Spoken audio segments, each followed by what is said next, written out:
like to call to order the Joint Committee on Higher Education and Agriculture. Today is Thursday, January 30th. It's 3 p.m. We're in conference room 229. And this meeting is being streamed live on YouTube, and in the likely event that we have to abruptly end this hearing due to technical difficulties like this one. Please cease operations and leave the building. Utilize. And so it is a false alarm. It's been going on all day, just so you know, that your legislators here would even work during an emergency to make sure the bills and all of the work get done. And so the committee will reconvene to discuss any outstanding business should there be more technical difficulties on Tuesday, February 4th, 2025 in this room 229 at 3 p.m. There is a 2-minute time limit per testifier, and we'll let you know when your time is up, so please summarize. And I'm sure members may have questions for you that you could finish up with. With that, I'd like to introduce my co-chair here from Committee on Ag, Senator Gabbard, a member on the Ag Committee, Senator DeCoit, and I guess the other members are hunky down or... So hopefully they'll come in. So with that, we want to start with our first item on the agenda, joint item. Attention staff and visitors, be advised we are experiencing some malfunctions to the fire panels. Please disregard. This is a false alarm. Mahalo. Okay, so we are on Senate Bill 1158. This is relating to controlled environment agriculture. It authorizes the issuance of general obligation bonds and appropriates funds for the development of a controlled environment agricultural research and demonstration facility at the Magoon Research and Teaching Site in Manoa. First item person to testify or group to testify, we have Parwinder Gurwal testifying for the University of Hawaii in support. Thank you. Mahalo, Chair Kim and Chair Gabbard, for this opportunity to testify. We stand in strong support of this particular bill.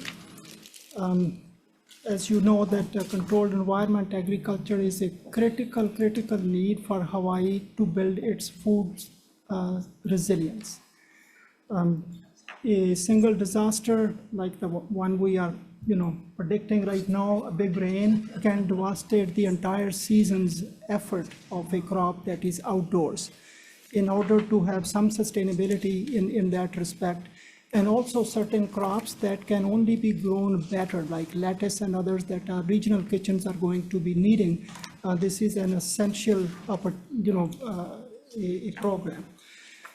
This particular program, what we will build a research and extension facility that will be both demonstration as well as a production facility, so that we can actually make a difference in terms of self-sufficiency, but also stand up a new industry in Hawaii. There is a nascent industry already. One of our collaborators who might testify later today is already demonstrated that this can be done. And this is a higher end than the standard greenhouse type of operation. And it will be year-round production, but also create a workforce, develop new people for these high-end clean jobs in food production. So we stand in strong support of this bill, and we are open to questions. Thank you very much. I'm sure I have a couple questions for you, so stick around. Sharon Hurd for the Department of Agriculture, or her representative. Well, Senator Dietz here on behalf of the Department of Agriculture. We stand on our written testimony. Okay, thank you. Brian Miyamoto from Hawaii Farm Bureau. Thank you, Chair. The Hawaii Farm Bureau will stand on its written testimony in support. Great, thank you. Warren Watanabe for Maui County in support. Okay, David Arakawa in support for Land Use Research Foundation Hawaii. Kerry Kakazu for Metro Grow Hawaii.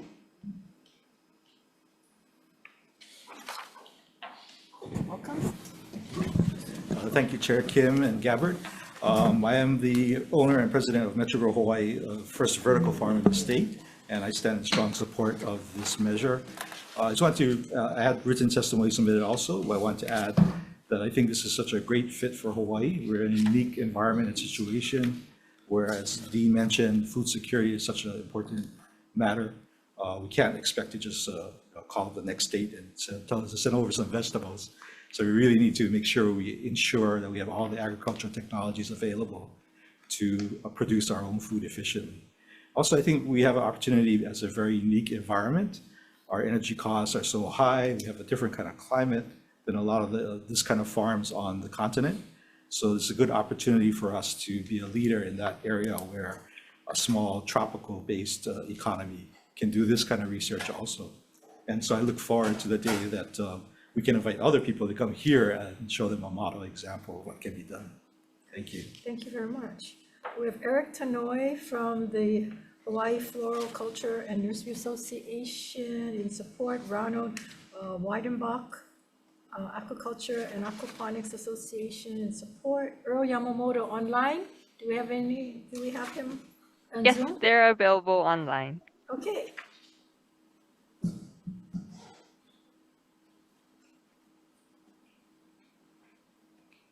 Mr. Yamamoto, welcome. Yes, thank you. Mr. Gates has already presented our testimony, so I'll be here for any information or clarification from the Department of Agriculture. Thank you. Okay, thank you. And then we have about 9 others that have sent in testimony and support. Anyone else here wishing to testify in person? Anyone on Zoom? No? If not, we're open for questions, members. Any questions? I have questions for, I guess, the department.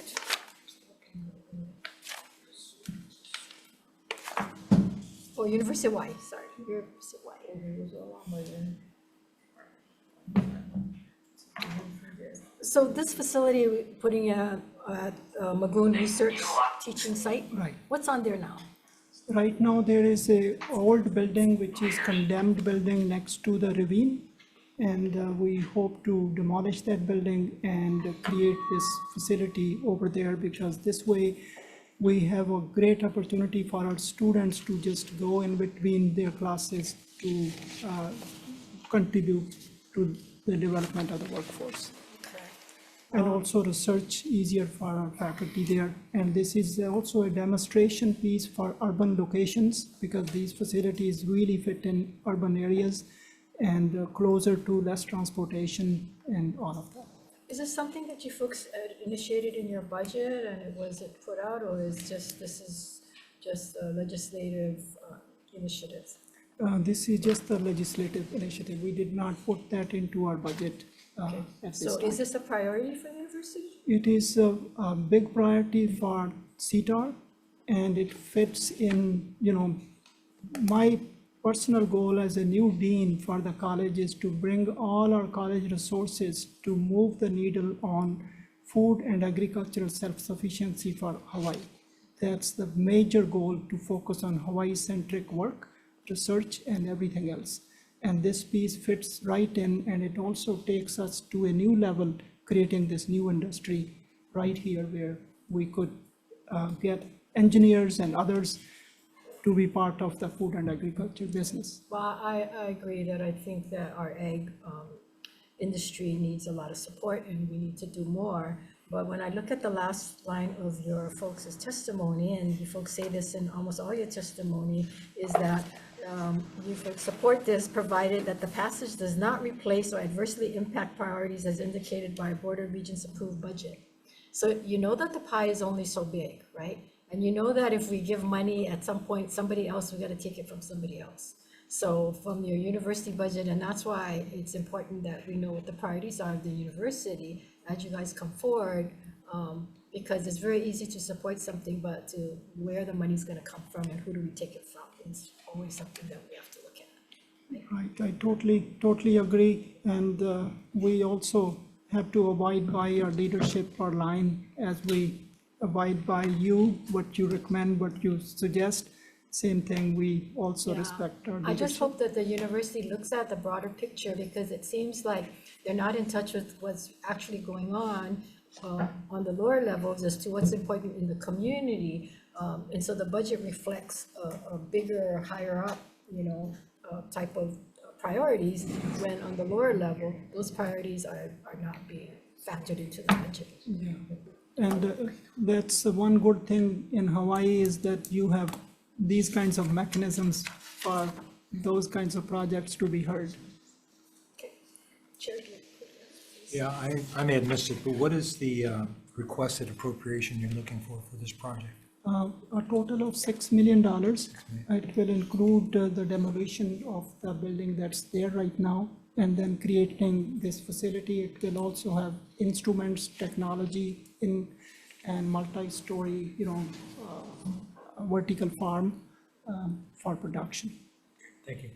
Is that just one phase, or is that all for the entire? It's all in one go. We will be able to do it. It wouldn't be, there will be facilities that are lab, so that research can occur. So that's a, brick and mortar building. But the rest of the production facility would be a novel facility with type of covering that is now considered industry's innovation, where light can be utilized, so we're not providing, artificial lighting here, so that we are more energy efficient. And also, everything is hydroponics, so use less land, much less pest pressure if there is any, and efficient, less water use as well. So you're not gonna come back into us for more money? On this one, I don't think so. Okay, well, that's what they told us on the cancer center, and then they ran out of money. No, this one They had is, more money.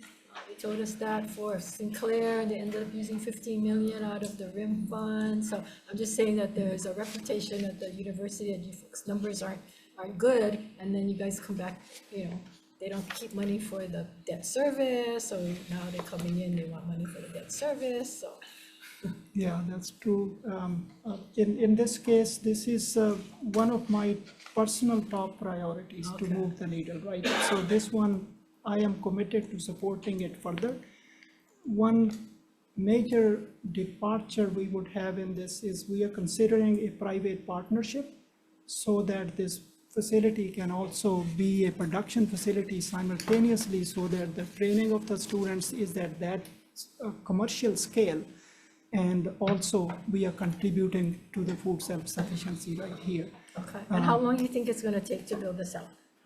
I'm thinking 2 years. Okay, so hopefully I'll be here in 2 years, and then I will ask you for, if we were on budget, on time. We will provide the reports. Okay, thank you. Thank you. Members, any other questions? Senator Hashimoto. Thank you, Dean, for being here. So I guess what thought has been put into if this is the best location or not? Yeah, so there could be better locations than this. But this is the facility or place that is with CTAR, where other CTAR activities occur. So it's kind of synergistic to that. And then it's closer to our students, the classes, the faculty, so that the students can be there in between the classes to do the work necessary. We hope to hire students, actually provide them, assistantships, so that they are actually part of the production team and such, so they hands-on learning occurs there. But is this the kind of ag that you're hoping to produce at large scale, I guess is the question. Yeah, so this facility we are hoping would be between 3,000 to 5,000 square feet of production space. So it is quite close to commercial scale, or would be at commercial scale, based on these systems do not need as much space as farms and such. But absolutely, if there are other opportunities where we could put this kind of facility, we can explore that.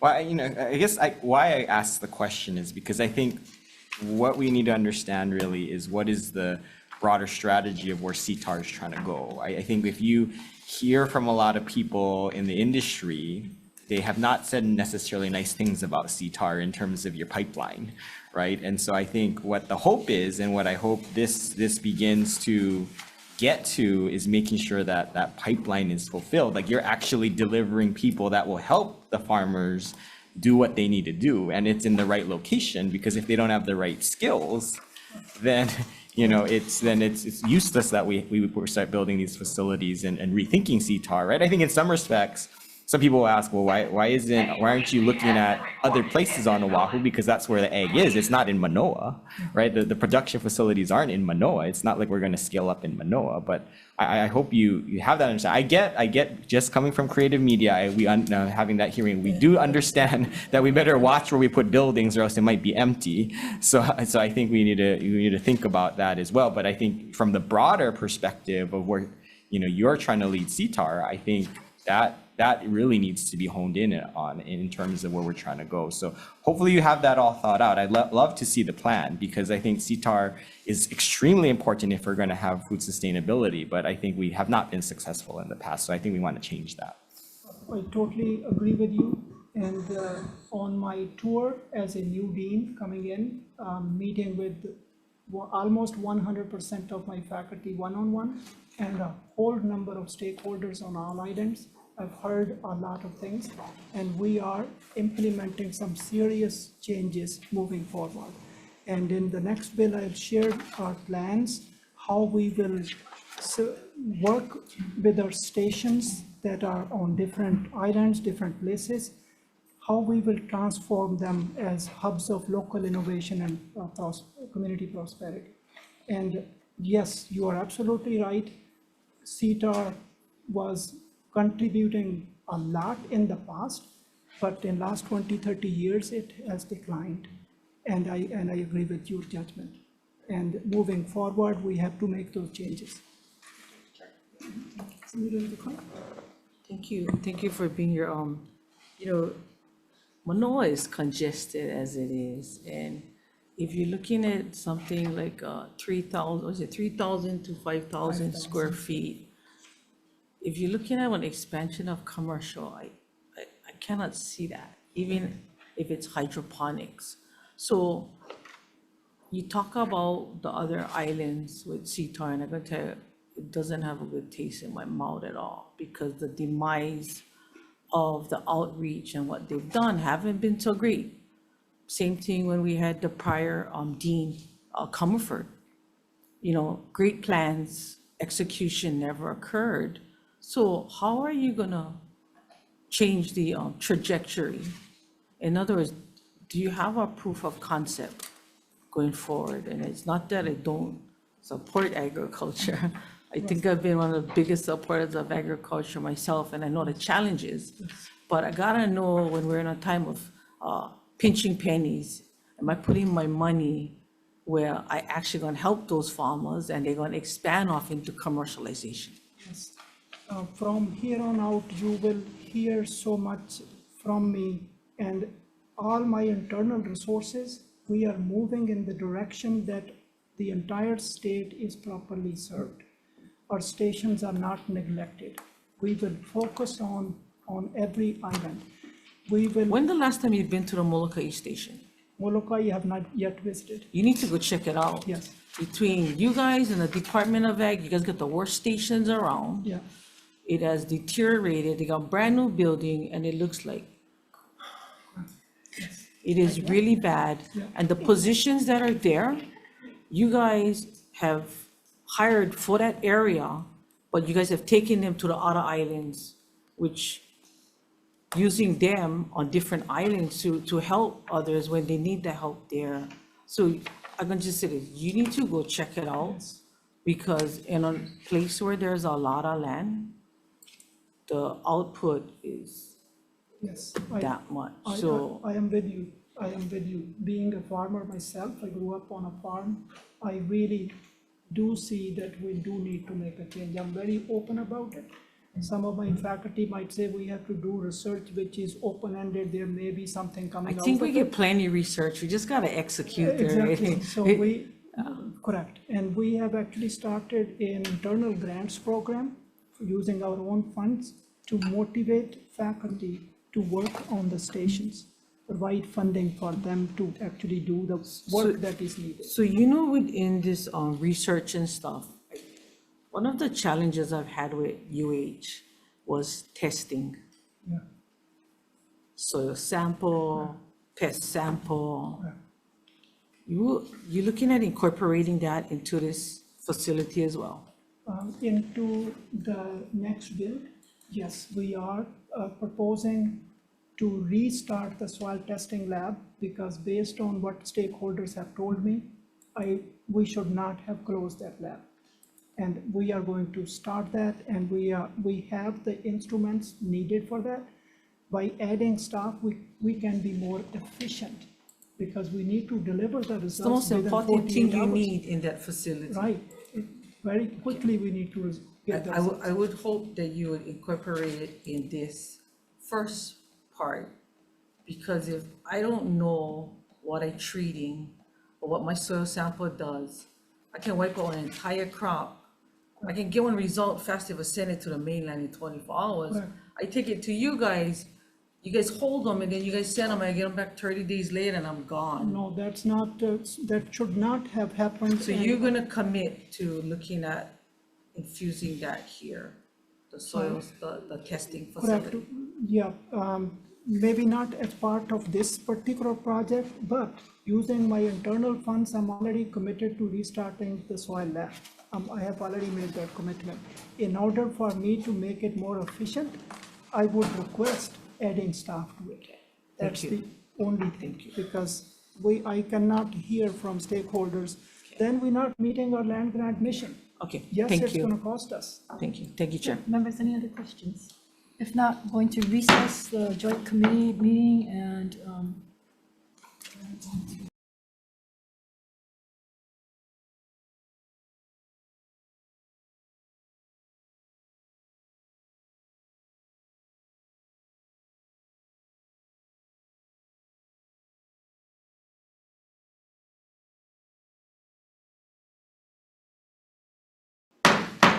call the joint committee back to order. We are in decision-making. The recommendation of the chairs are to amend Senate Bill 1158. We are going to add the amendments that is requested by the university for the name change, recognize the name change, and also, I don't know if this is a change, but correct the name, and that we defect this measure to July 31, 2050. Any questions, members? Any discussion? Hearing none. Will you take the vote, Senator Hashimoto? Yes. Thank you. Members, Chair's recommendations pass SB 1158 with amendments. Chair votes aye. Chair votes aye. Vice Chair is excused. Senator Fukunaga. Aye. I vote aye. Senator Favela is excused. Chair recommendations adopted. Thank you. And for Same recommendation for AEN. Senator Rose, you can take the vote. Chair Sure. votes aye. Chair's recommendation on SB 1158 is to pass with amendments. Chair Gabbard votes aye. Vice Chair is excused. Senator Coit. Aye. I'll vote yes. Senator Wah is excused. Recommendations adopted. okay, that being so, we will adjourn the joint committee meeting. Thank you very much.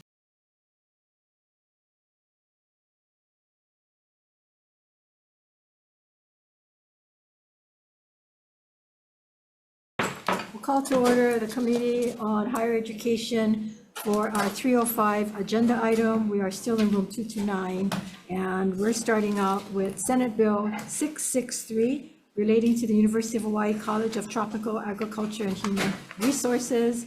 We tried to put all of the CTAR bills together in one hearing so we can have a good understanding of what's being asked for. And so with that, our first testifier again is our dean from the tropical, from CTAR.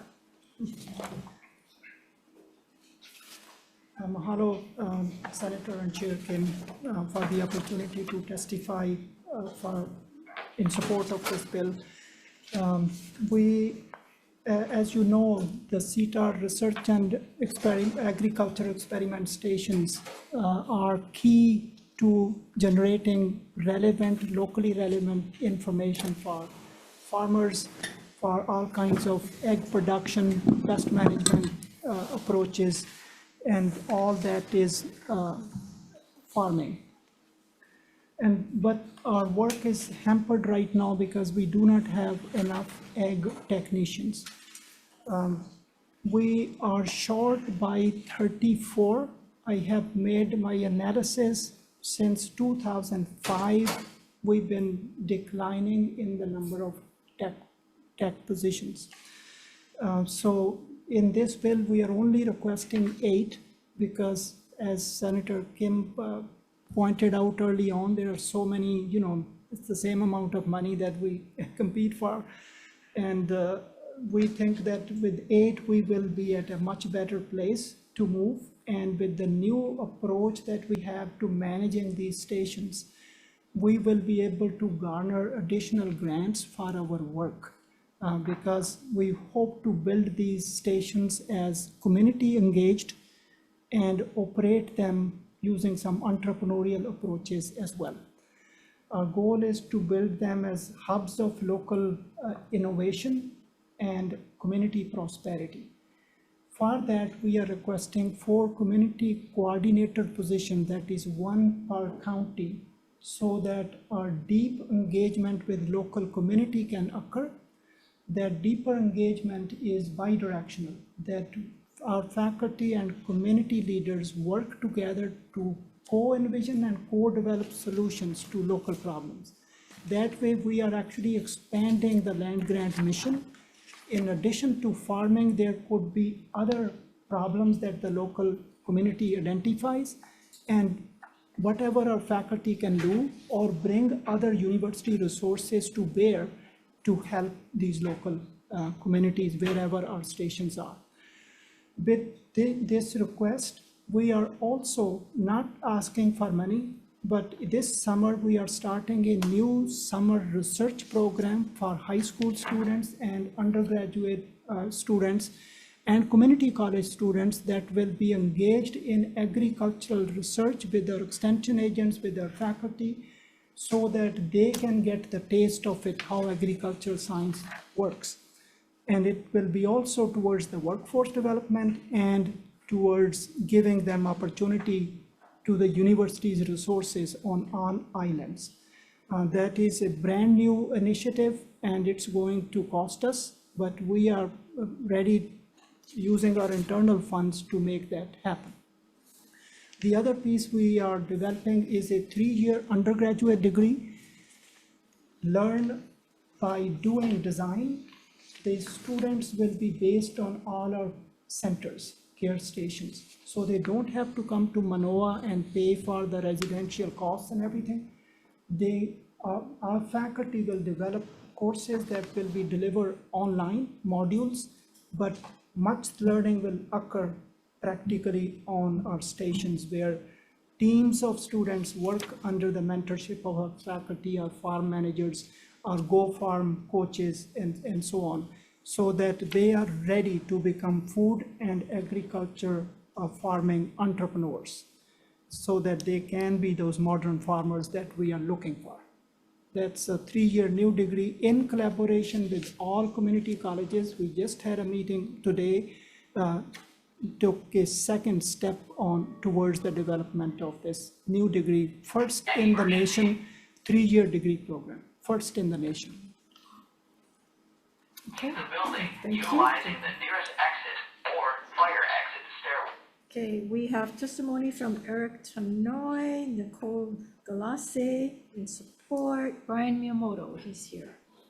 If I say your name and you're here, come on up, but they said they're not gonna be. Good afternoon, Chair, members of the committee. Brian Miyamoto here on behalf of the Hawaii Farm Bureau. You have our written testimony in support. Senator, we do agree that agriculture needs help. So we do appreciate you hearing the CTAR bills. They're a critical partner and essential for the success of farmers and ranchers. Their extension services play a key role. And so we also agree with you with previous comments, Senator Hashimoto, when we talked about Magoon. Extension service and the research stations, their role is they go out to the farmers. So they are located throughout the island. Certain extension research stations specialize in certain things. And then with Magoon, with vertical indoor farming being, or potentially being an urban farm or urban area type of activity, we do believe that Magoon is a good place to have it. Again, we need the positions, we need those bodies, we need to revamp our extension service, and this bill, along with other bills in today's agenda, does address that. So we, again, Senator, we do appreciate you scheduling and hearing these CTAR bills. It is extremely important.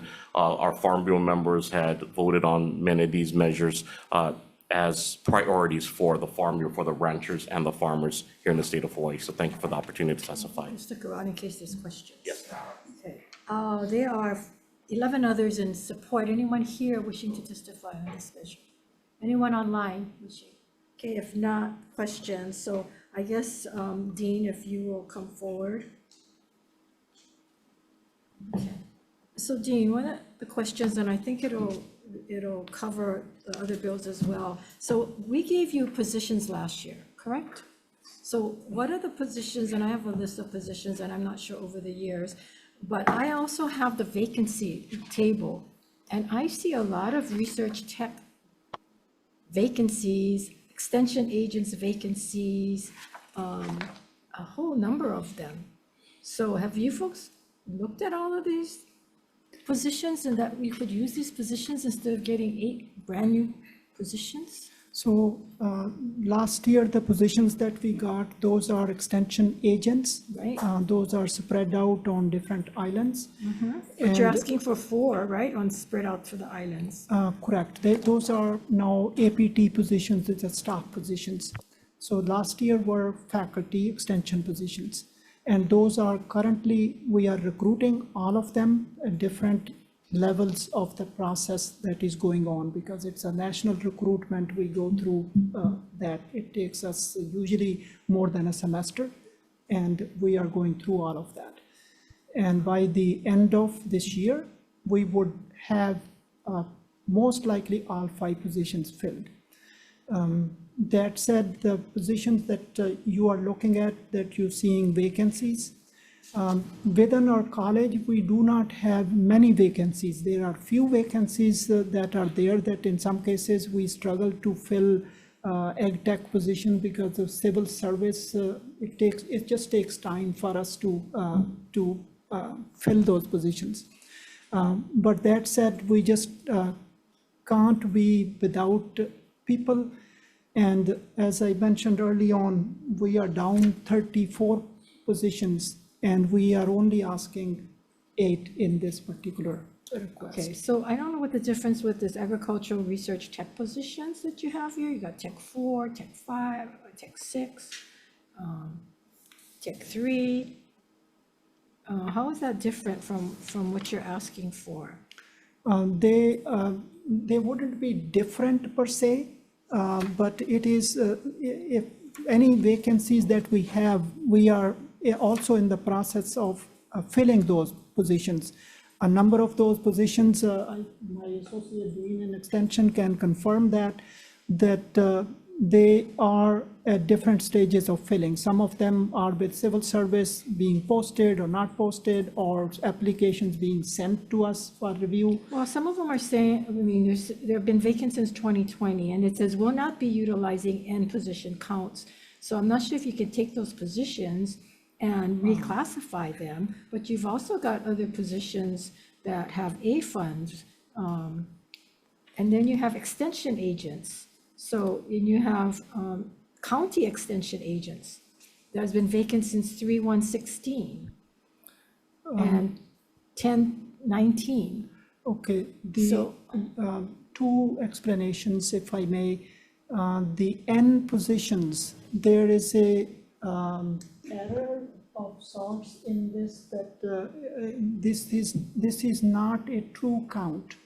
What we can do is, But you have that position. we will provide you an update on that, because we had federally funded positions that are used for those N counts. Right. Correct me for this, and then you. Yeah, but then you can take those positions, because now you're asking for state funds to fund it, right? Because you don't have any more federal funds? Correct. So those wouldn't be, we can't really use those Why not? numbers anymore, because that's what I've been told. Because I was so excited last time when you asked us to look at the vacant positions. So I was looking at that there are 200 positions that my college has. And we went through sieving and, looking at what position relates to what number. And at the end of the day, we got 18. Only 18 positions were real positions that were available. So Well, I wanna I see- tried to fill all 18 right away. I want to see those because when you Yes. say 18 real positions, what I am imagining is that 18 positions that they'll give you the money for, but the other positions, they don't have money in it. And they've already taken the money, which is why they're not going to give you those position counts. They so- do that to a lot of the departments. I would provide a better explanation, and I can submit that to you in writing. Yes. After the hearing, because as I said, I was very excited that I have these positions that, why are we not filling these? And ultimately, it was not, this is not accurate reflection, because the federal funds were used for positions before, and now they are not used for positions because the funding has declined over time. But if we put in state fund to fund it, every year, we get requests that the funding has run out and we need state funding for these positions. Also, there's a number of positions of A funds in here that is vacant. So Let we me need to, provide you with the latest count of what we have within the college that are currently open. okay, yeah, because I see all these research tech positions that's been vacant for a couple of years, but they don't have any budgeted amount, so they don't have any money in it. Correct. So that's how our. But we gave you HR folks those staff- positions with money, and what's happened is the university puts all of the money into a pot, and then they start divvying it out. So they might not be giving you money, but they've already used the money. See what I'm saying? It's possible, but I can't answer that question right now. Well, they did answer that in the budget briefing on how they take all the positions and they take the salary savings and they use it. And then as positions are requested, then they have to get the money for it. So they might just not want you to fill it because they don't have the money for it, but they should. For the faculty positions, we do have a mechanism that each year, every dean sends their priorities, then the university decides which college would get how many new faculty positions. Right. We did succeed last year. 5 positions you gave us, extension positions. Then we got 11 faculty positions from the university on top of that. Yeah, see, what's happening, they did this with College of Ed. They had 20 positions, and during COVID, the administration took most of them.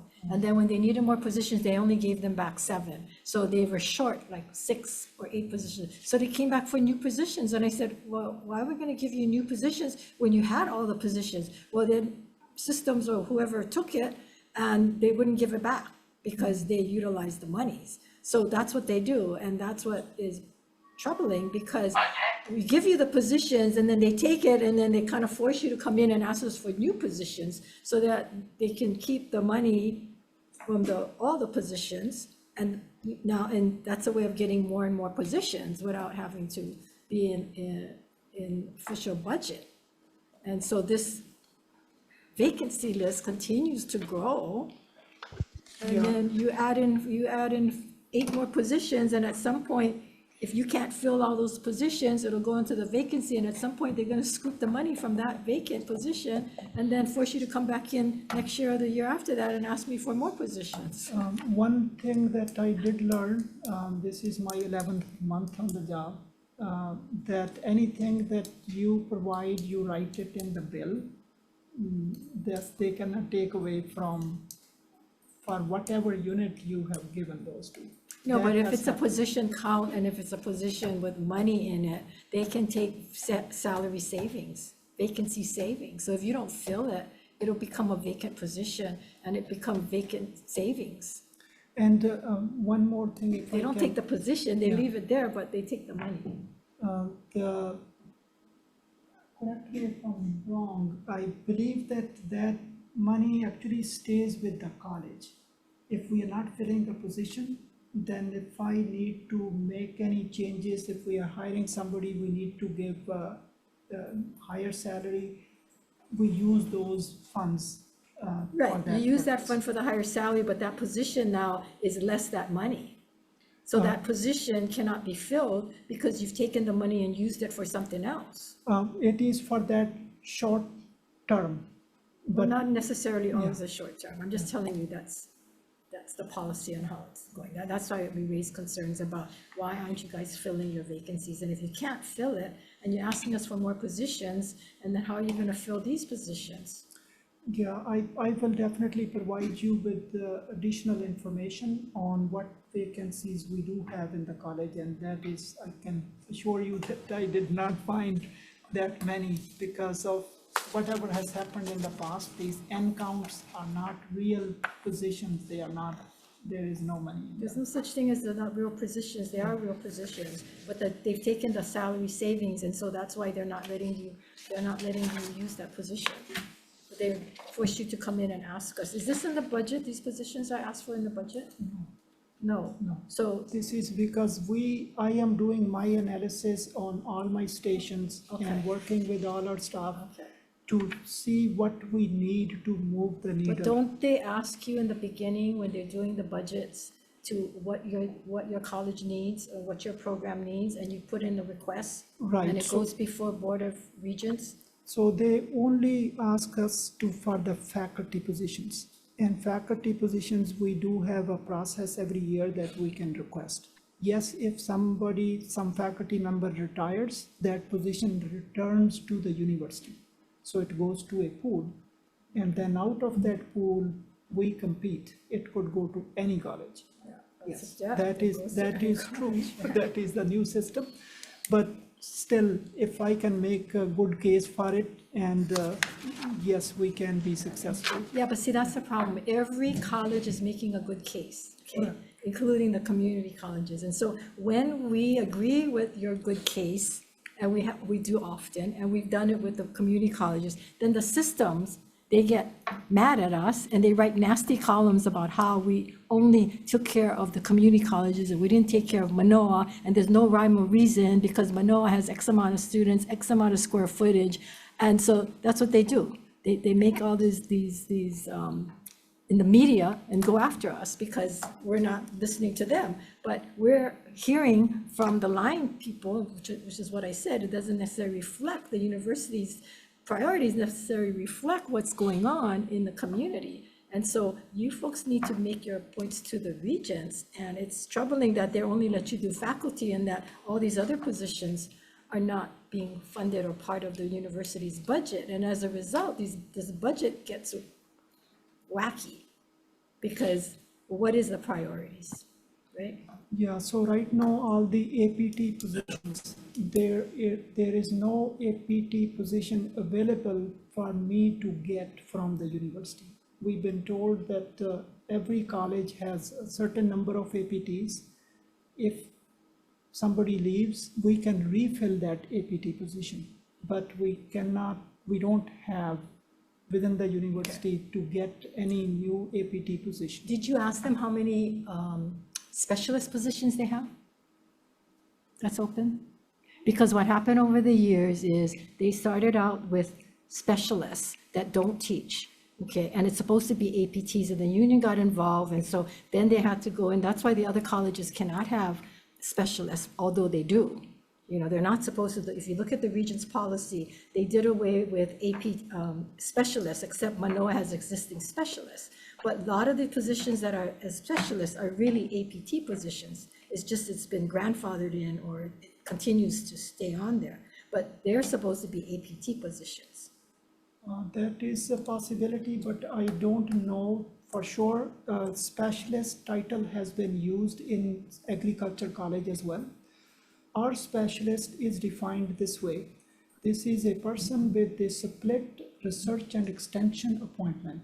They are supposed to do research and do small amount of extension to train other extension agents who do not have research appointment.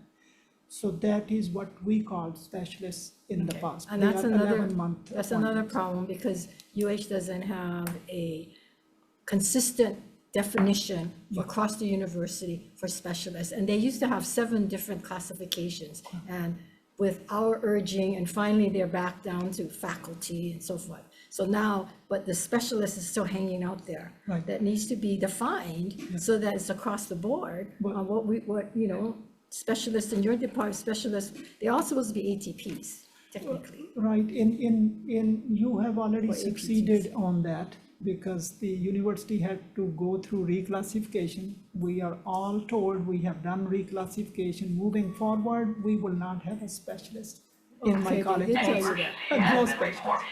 And I got beat up for that, by the way. No, but you succeeded in that. It's already implemented now. Okay, members' questions?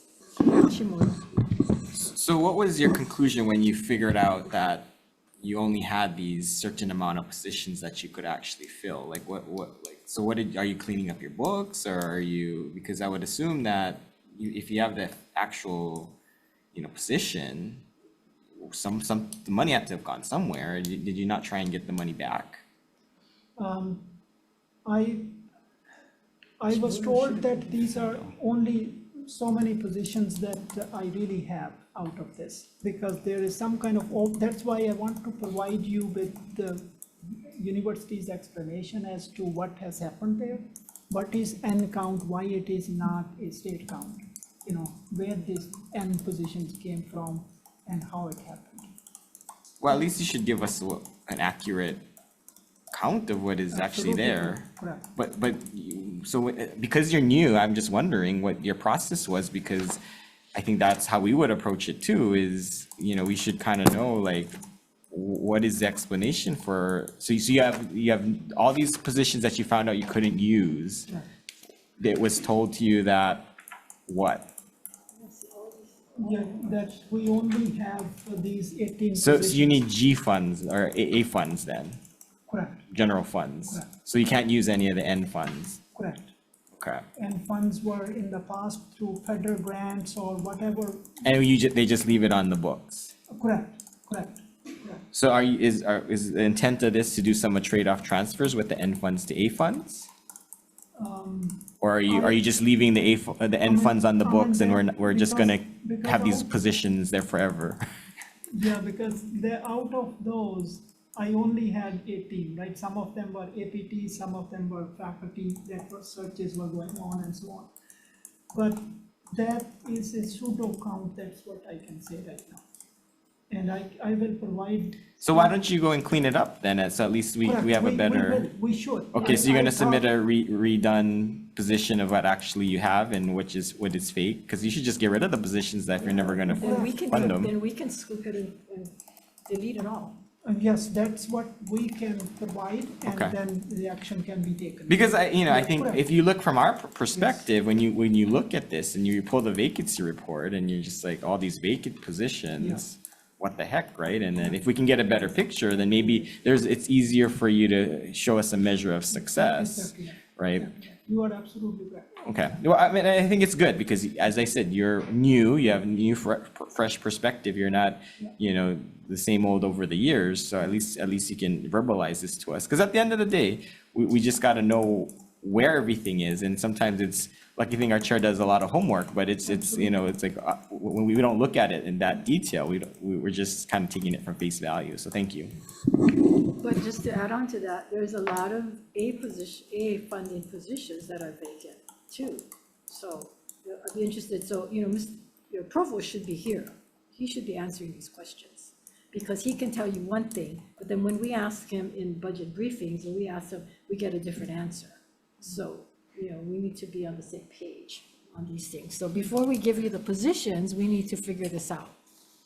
And that's the only way I'm gonna get it to be figured out. I'm gonna have to hold your positions until they get back to us. Otherwise, they never get back to us. I can definitely provide my college's situation, that is, and counts. It is possible that they are only relevant to my college because of the land grant status and the federal funding that we might have gotten larger funding in the past, maybe for the college. Yes. So that maybe those end count positions are just those. They should be wiped out, as you are suggesting, and so that we have clean books. Okay, so I'm going to defer this measure until we get answers. Okay, and can we provide those answers in within the next few Yes, weeks? as soon as the Okay. sooner you give it to me, the sooner we can re-put it on and review it again. All right, Yeah, appreciate because that. we, Thank you. yeah, our last hearing is, we only have three more dates, Tuesday, Thursday, before Yeah. the lateral, not lateral, but internal, is it lateral, to the next committee? Yeah, then it goes to WAM. Okay, thank you. We will try our best to get the explanation Okay. and clean book Very on good. at least CTAR positions. Thank you. Okay, moving on, members, we will have Senate Bill 666, converts two temporary farm-to-school extension agent positions within the University of Hawaii at Manoa College, Tropical Ag, establishes an agriculture education coordinator position, appropriates funds. So again, we have testifying on this measure, Candace Park, Deputy Attorney General, are you here? She has comments. Chair Kim and members of the committee, the department just wants to recommend that you identify the matter as a law of statewide concern. Okay, Thank you. missed that for some reason. Yeah, but you caught a lot. Thank you. Thank you. That's our SMA. Okay, and so Dean, you're back on again.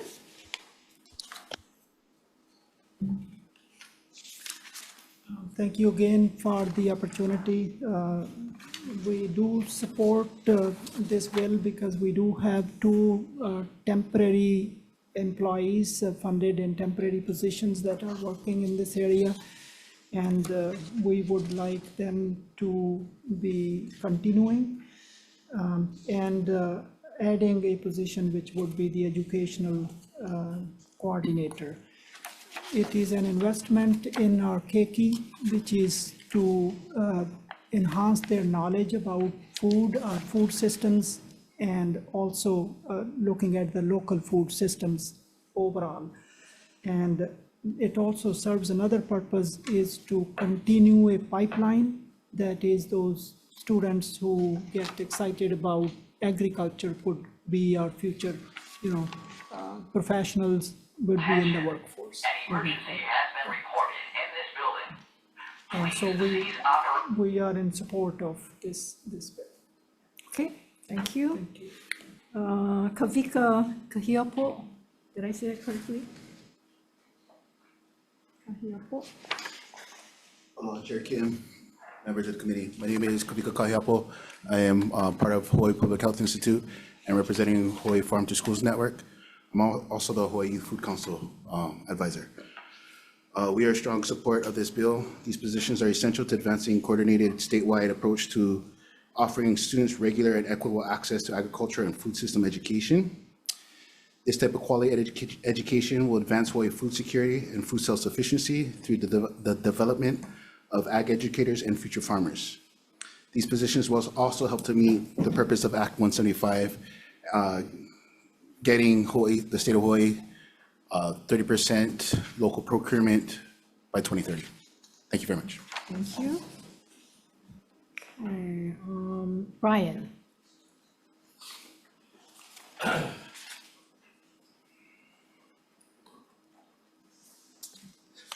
Aloha, Chair, members of the committee, Brian Miyamoto here on behalf of the Hawaii Farm Bureau. You have a written testimony in support. Just want to highlight a few other things. Again, we all know the average age of the farmer. I think Senator Hashimoto, you brought up the pipeline. We need to educate our students and our residents about agriculture and the importance of agriculture. And we're not naive to think that everyone that's going through these programs are going to become farmers or ranchers, but they will become consumers. They will become our future policymakers. So it's really important that we engage and we reconnect our youth, our keiki, with agriculture education. And you heard the previous speaker talk about Chapter 170 or Act 175, the Farm to School program. And currently right now, we're focusing on the procurement side of our Farm to School program. We do need to focus on the education, the agriculture education. So we really support positions, dedicated positions that can do that education and the outreach that is desperately needed. Thank you for the opportunity to testify. Okay, thank you, Brian. Sarah Beamer? Not here, Executive Director for Hawaii Professional Assembly. I do have like 4 others, but anyone here wishing to testify on this measure? Anyone on Zoom? All in support, one with comments. Okay, questions, members? Questions? So Dean, you want to come forward?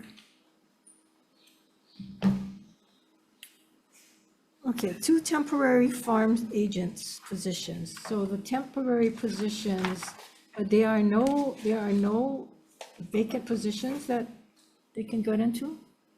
There are no vacant positions that are, farm to school.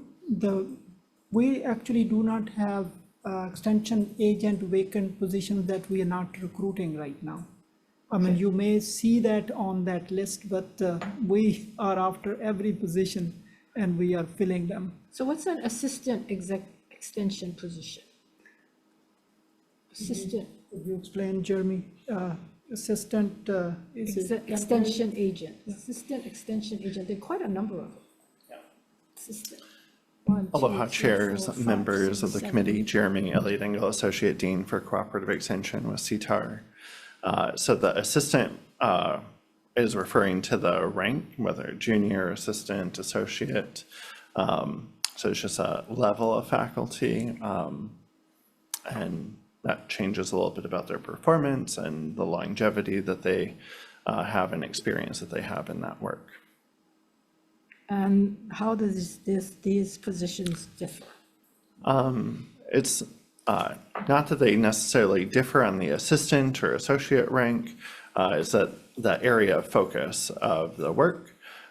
So every one of our extension agents have both a geographic as well as a technical requirement or expectation in their job. So it could be assigned to Molokai with a focus on edible crops, something like that. So these are focused on the farm to school one for initiative. Oahu and one for Molokai. Okay. Then there are 2 student services specialists, 3 student service specialists that I found just looking here. So how is that different? Yeah, those are basically for our student services. CTAR has another associate dean who looks at academic programs and student services. So these are support staff for that particular position. Some of them are advisors, some of them are helping with the providing students professional development and needed services. And what does this one do, these 2? These farm to school are basically working with K through 12. So these are outward focus extension activity. These are not academic from the university side or higher ed. The farm to school agents their job is to work with K through 12 students to nurture and develop their knowledge into agriculture, food systems. One that does, take them from classes and to the farm. I mean, instead of have, people, student service specialists, take them to one point and now you got to get another person to take it to the farm. Wouldn't it make more sense to have somebody that worked with the student from the classroom to the farm?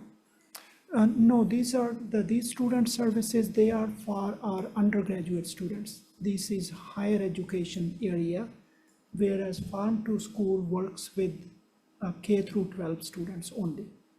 So they're quite a different role, they are different. Okay, you don't have any others, these are the only 2? These are the only 2. The only 2 that you have? Correct. And that's only for Oahu and Molokai. What about the other islands? So we have two. We are also asking for the education coordinator. That way we could have a person who is focused on teacher education, developing teachers, if just K through 12. Yeah. Okay, so I will ask you if you can provide us, the committee, with a kind of org chart or whatever it is to show us all these different positions and how they interrelate with one another. Because it's very confusing that you have all of these and these titles, assistant specialist, associate extension specialist, student services specialist, assistant specialist. Yeah, they're all over the place, and it's very difficult for us to see how they all intertwine with one another. And are we duplicating? Are we not? I mean, shouldn't there be some? We can provide that Yeah, information. because every year you come in and we give you guys positions, and then I don't know. It's like it's never ending. Yeah. So, Well, I would, to the dean's point, we do, within extension, we do have an array of faculty, right, that are providing programming. They have a wide array of technical expertise, right? We want someone who knows something about edible crops, and we want someone who knows something about livestock, and we want someone who knows something about family studies, to bring our programming to life in our communities. They rely on what has historically been called a faculty as a specialist, and now will be going forward as a faculty. They also have technical expertise that might be even more narrow to then support those extension agents to bring that programming into our communities. And then we also have APT technical support that's making sure that the work is happening on the ground. So I just share that as an overview of how we do rely on multiple roles. And maybe the other thing that's important to share from our college, that I, of course, represent one of the missions about cooperative extension, but we also have the other mission of campus-based higher education instruction, and also research. So, of course, that also takes some complexity about different roles as well. I think you folks have very important roles. It's just trying to make sure that we understand your roles and that it makes sense, because it seems like it's all over the place. So if we can make it more efficient, we can have it where people can understand the flow, because all my years here, I still have a hard time with CTAR. And then we have changes, and it's, yeah. So let me ask you this question. How many of your courses are offered online, or students are online and not in person? Not a lot. Not a lot. Not a What's lot. not a lot? It's would be less than 5%. Less than 5%? Yeah. Okay. And of that courses, how many is async classes? Maybe those could be counted. I don't have exact number right now, but it would be relatively small. Okay, because I just learned about async classes, which is amazing. Yeah. My understanding is some async, you don't have class time, you can do it on your own. There's no professor, there's no class time. Some of it is just slides, there's not even anybody talking. Could be a video, and the students just take it. And at West Oahu, it seems like almost 95% of all their classes are async, which I could not believe that. So you don't. So it'd be interesting to find out in Manoa how many of their classes are actually async, where there's no professor teaching. And so then it makes me wonder, when they say that the professors at Manoa teaches 8 to 12 credit hours, how many of those are taught with async? In my college, actually, we are so behind in offering online. if we could offer more online, there could be more students taking advantage. For example, if they go out in summer or one semester, they can actually work from home wherever they live, on one big Well, island. online is one thing, instruction that's great, but if you have online where it's just slides Yeah. and you go on your own, I don't know how much they get out of it. And then my understanding is that the test is a 10-question test online.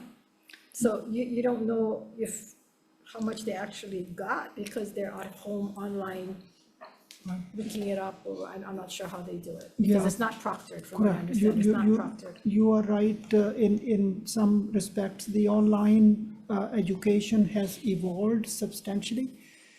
During the pandemic, faculty who never taught online, they resorted to sharing their lectures, the slides and stuff online. So we called that as online. So it served that purpose. Yeah, I can see that But that is doing- not a good way Yes. to have online. Right. Online education has changed so much. You could have actually a wonderful experience, and there are team projects. There Yes. is, the faculty has to be there still. Yes.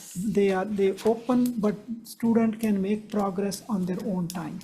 But they have to finish 3 lectures worth of material, for example, to open the next series of lectures. That faculty member comes in and looks at how they responded to the questions, and then Yeah, open the and that's lecture. my That idea. is a proper way Yeah, of and that's doing my idea of online. So when Yeah. I found out about this async, I was kind of troubled in that nobody really mentions it to us, or, I mean, it's new to me. I don't know if you guys knew about async.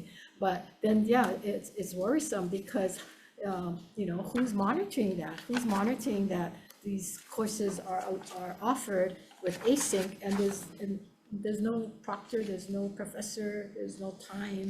Yeah, we don't have in our college because we are more hands-on, all our, Yes, I can see practical, reoriented education that we provide. So our faculty actually shy away from online teaching. There are very few that are doing it. Those, Good to hear. then sometimes the community colleges students also take advantage of those classes because now they can take it, it's available online. Okay. But they're very few. Okay, thank you. Questions? Any questions? No. Okay. Attention, an emergency has been reported in this building. Please cease operations and Okay, we are moving on to Senate Bill 672. This is capital improvement projects for University of Hawaii, authorize the issuance of general obligation bonds and appropriates funds for a capital improvement project for the repair, maintenance, and demolition of buildings at the Waimanalo Research Station. Testifying on this measure is Dean again.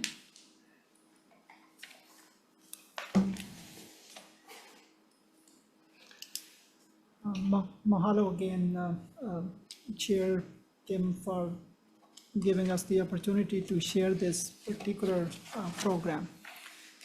As I mentioned earlier, our care centers all on different islands, they need help. University have made significant investment in several of them. For example, on Big Island, we have 4 separate renovation projects are going on. One was funded by the legislature. Thank you for that.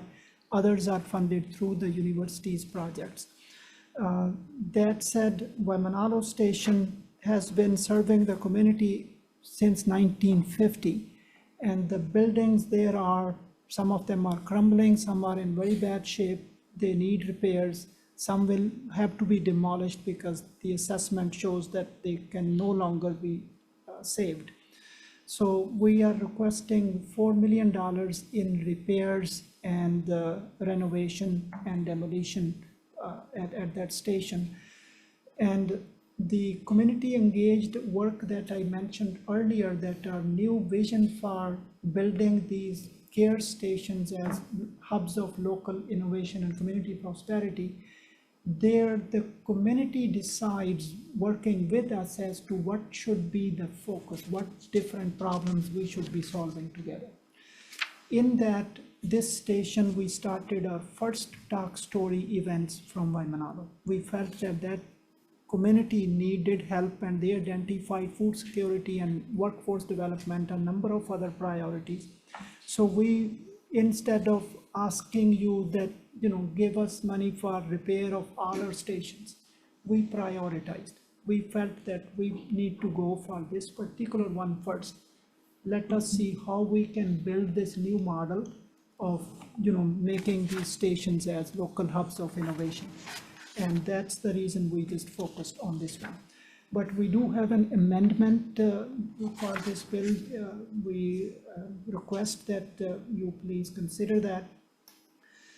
That is, we need a animal science teaching lab for the accreditation, national accreditation of our animal science program. We do not have a animal science teaching lab for livestock, for, pigs, goat, sheep. Students need comprehensive training if they are in the animal science program. About feral chickens. Pardon? And so we have this opportunity to build such a lab now in Waimanalo because we have a 280 acres of Meadow Gold dairy land that is currently with DLNR, but we are managing that land under right of access, and they would transfer that land to the station as soon as we present them with the design. So we have already prepared a conceptual design how we will use that land in building this facility and also in expanding our Go Farm program, expanding our experimental research, which is field-based research.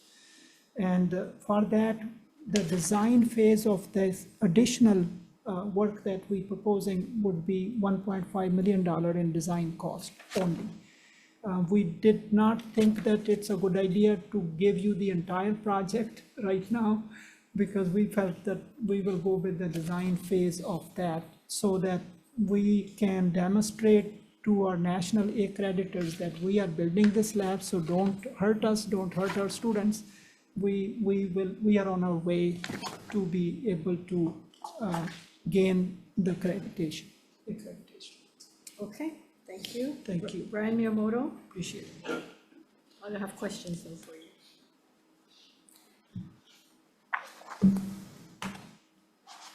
Thank you, Chair, members of the committee. Brian Miyamoto here on behalf of the Hawaii Farm Bureau. You have a written testimony in support. This is similar to the Po'omoho Research Station last year that the legislature supported $2 million. You heard the dean, it's in our testimony. Station was built in 1950. Again, these are critical research stations important to farmers and ranchers. And Chair, we would be supportive of, you see that we list specialty crops, tropical fruits, and sustainable farming techniques as some of the things they do at Waimanalo. We would be open to including feral chicken control and mitigation research also, if necessary. Thank you for the opportunity to testify. Okay, that's good to know. We have 10 others. They all didn't say they're going to be in person. So anyone here wishing to testify on this measure? Anyone online? Hearing none. So Dean, if you can come back. I need clarification. The $4 million CIP is for the Waimanalo research, and the 5.5 is an additional, or you want the 4 million to be increased to 5.5? 4 million to be increased to 5.5. 5.5. I see, and part of that is for the animal science. Correct. And the 1.5 million is in addition, Correct, in addition to the 4 and million. that's just for the design. That's correct. And For what's, the next what's phase. the down the road phases obligation that the state would have to? The down the road, that design phase will actually define what it might cost, but our estimate would be somewhere in the range of, say, 15 to 18 million would be this whole big facility for animal science and also expanding our programs, because it is already 128 acre farm by Manalo. Now we will add 280 acres land on the top of it. So it will be one of our major research stations, just like other land grant institutions. My thought is that this will become an agricultural campus moving forward. This is where livestock, sustainable agriculture, all kinds of practical education will come together in that area, because we have the opportunity to have that land that is available next to it. And it is also close enough to Manoa so that the professors can take their students, classes could be held there. And we hope to add new faculty that we will go through our standard university process to be based in Waimanalo, so that they can do the research that's necessary. Okay, appreciate the fact that you don't want to give us the whole amount because you want to ask for it. But it's important that we understand what the commitment, because once you go into the design phase, you certainly want to make sure that, we're going to be able to fund this down the road. And now you're saying more faculty, so it's not only the cost. No, faculty, we will not ask you.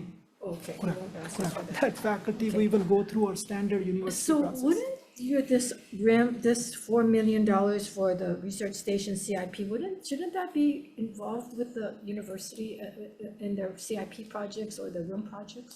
I did have discussions with them. Since I came on board late, the university has a process 10-year plan. And when I started talking to them, they have given me guidance on how to develop a CTAR plan that they can add to their plan. This particular project, they are receptive to be included in that, but I was so late in terms of bringing it to them. And now we are working on our own 5-year plan so that we can put in where we would need what and what needs to be Yeah, done. but that's the problem. Everybody has their own plan, and I want to see No, we will the include, university's CIP plan, their RIM, because they take money from RIM for all kinds of other projects, and then we end up with buildings that are 1950 and they're falling apart, and they're not using the money for those buildings. They use it for Ching Field, they're using it for the cost overruns for Sinclair Library, you know what I'm saying? And so it doesn't give us a true picture as to what are the priorities of the university overall, because many of you come into us on your own and it's kind of piecemeal, right? yeah, you are right, and it is, Vice President Gouveia has been very good and instructive to me on that. She is supportive, and we will in the future start adding our priorities. Then where it may fall, that will be the case, right? as Well, to- it's yeah. interesting that you've been here, what, 9 months? Yes. Okay, and that they want you to wait the 10 years, but Ching Field never wait. They find the money, 9 months, they build Ching Field, wasn't on anybody's plan, you know what I'm saying? And so it's like, what's the priority? And in some situations, they don't need wait 10 years, they don't need get into the hole. And for you, and if this is so important, then I'm not sure why they couldn't add this to their CIP. Because I do think it's meritorious, but again, where is the university? And I hate to go ahead and fund it, and they go, well, it wasn't on our priority list. We didn't ask for it. That's what they tell us many times. We didn't ask for it. It's not on our priority list. So I don't want that coming back to us like that. So I'm going to also recommend we divert to a time certain to allow your provost should be here. Your provost should be the one answering on these questions. And maybe Jan need to be here as well to explain to us why these projects are not being put onto the CIP and onto their RIM projects. We respect your decision. Yeah, I want to Chair, take it but, up. I want to take it up. So the sooner they come, we put it on the agenda and give them the opportunity to come back in so that we can pass it out. Okay? Thank you. This is, So not my this is thing very to kill it, important for us. yes. Appreciate that. But I do want to make sure that they are held accountable for these good projects that are not going on the list. Thank you so much. You have those questions? Okay, now we are going to move on to, what are we on? 865, okay. 865, this is relating to agriculture appropriates funds to establish a permanent educational support associate position within the University of Hawaii Tropical Ag Resources in Kona Cooperative Extension. So here to testify on this measure is, again, our dean, and then followed by Brian Miyamoto. Mahalo again for the opportunity to testify. We do support this request because in coffee, which is a very important crop right now for Hawaii, and we only have one extension agent that works on coffee, just one. So here, the request is to have a position that supports that extension agent.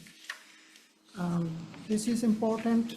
If it can be funded, great. My thought on this is that we would benefit from having a extension agent that extensions, I hate to use the word specialist, but that is how this new faculty classification will make it, that this person has a research and extension joint appointment. That person trains other extension agents, and they would work on coffee and tea research. So it will be, a faculty position that can serve both. That will be my strategic thought and planning on this. But I do see the need because our extension agents get overworked with so many things that they need to do because they are also delving into applied research, and then they need help with managing their grants and, sometimes lower level education the staff can provide. Thank you. Brian? Thank you, Chair. The Hawaii Farm Bill is down on its written testimony and support. Okay. Anyone else wishing to testify on this measure? Anyone online? None? Not members' questions? I have a question. Go ahead, Senator Fukunaga. Maybe if the dean can return, so sorry, it's been a long day. One of the testimonies talks about how the current extension agent lost, I guess, assistance, from a particular grant that was underway in November, and the extension agent learned of this at the very last minute. And so it's kind of alarming that, the existing program appears to also be in somewhat dire financial straits. Is your office aware of this? I just learned that this morning. I think Jeremy, you might have a little more information than I do. Yeah, we just learned this morning that it is a grant that is coming from a commodity organization. Yeah, through a commodity organization. So I won't we don't control or won't speak on behalf of that organization and their decisions and how that's come to be. But what I can say is that all of our faculty are entrepreneurial in the way that they build capacity, right? We ask them to leverage their own work as a individual to raise money in support of their program.